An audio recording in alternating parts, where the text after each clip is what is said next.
Hello and welcome to আরবাস আর জ্ঞান জ্যোতি coaching এ সবাইকে welcome. তোমরা যারা যারা কেমিস্ট্রি মাইনর তোমাদের যাদের আছে 4th সেমিস্টারে আছে, তো কেমিস্ট্রি মাইনরের 4th সেমিস্টারের ছোট্ট একটা ভিডিও সাজেশন হিসেবে মনে রাখতে পারো। সেই সাজেশন না লাস্ট মিনিট সাজেশন, কি কি কোশ্চেনস আসবে সেটা তোমাদের আজকে ইউটিউবের তরফ থেকে যতটা পারা যায় আমরা কিন্তু অবশ্যই তোমাদের হেল্প করি, সেটা কিন্তু আজকে বলে দিব। বাকি আমাদের সমস্ত কিছু নোটস আর কিন্তু অ্যাভেলেবেল আছে, নোটসের সাজেশন এবং কোশ্চেন এগুলো দেওয়া আছে, যেগুলো কিন্তু পরীক্ষায় অবভিয়াসলি আসবে। তোমাদের তাও আমি কিছু টপিকস বলেছি, সেগুলো বাড়িতে ভালো মতো প্র্যাকটিস করো, সেগুলো দিয়ে কিন্তু পরীক্ষায় আসবে। কি কি কোশ্চেন আসবে দেখো, থার্মোডাইনামিক্স এর ফার্স্ট ল রিলেটেড একটা কিন্তু কোশ্চেন আসবে, যেটা হচ্ছে তোমাদের ডিফারেন্ট টাইপ অফ কোশ্চেন আসতে পারে ওখান থেকে, লাইক কার্নোট সাইকেল যেটা বলি আমরা, সেই কার্নোট সাইকেলটা পড়বা।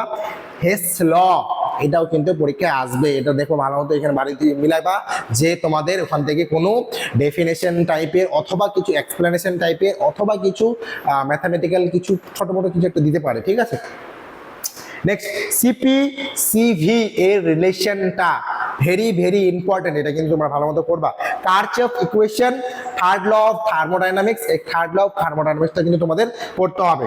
এন্ড লাস্ট কিছু জিনিস আরএনএস এর পার্টটা, জিরো ফার্স্ট এন্ড সেকেন্ড অর্ডারের মধ্যে কম্পারিজন, এন্ড হচ্ছে ক্যাটালিসিস কি, এবং তার সাথে হচ্ছে তোমাদের বাউনিয়ান যে মোশন, এগুলা কিন্তু পড়তে হবে। তো আলটিমেটলি তোমাদের আমি 6টাই টপিক বা 7টা টপিক বললাম, এই 7টা টপিক করো, এই 7টা টপিক থেকে কিন্তু এক্সামে আসবে। এই 7টা টপিক ভালো মতো পড়লে কিন্তু তোমাদের অনেকটা আশা করি সুবিধা হবে, ঠিক আছে। তাও যদি কারো কোনো ডাউট থেকে থাকে অবশ্যই আমাদের জানাতে পারো, এবং পুরোপুরি নোটস উইথ সাজেশন লাইক কি কি কোশ্চেন্স আসবে সেটা কিন্তু আমাদের কাছে অ্যাভেলেবেল আছে, তোমরা কিন্তু সেটা কিন্তু পেয়ে যাবে আমাদের চ্যানেলের থ্রুতে। তাও যদি কারো কোনো কোয়ারি থেকে থাকে, ডেসক্রিপশন বক্সে 2টা নাম্বার দেওয়া আছে, যে কোনো একটাতে কল করলে তোমাদের সমস্ত কিছু কিন্তু বলে দেওয়া হবে, ঠিক আছে। তো আজকের ভিডিও এখানে থাকবে, সবাই ভালো থেকো, সুস্থ থেকো, থ্যাংক ইউ।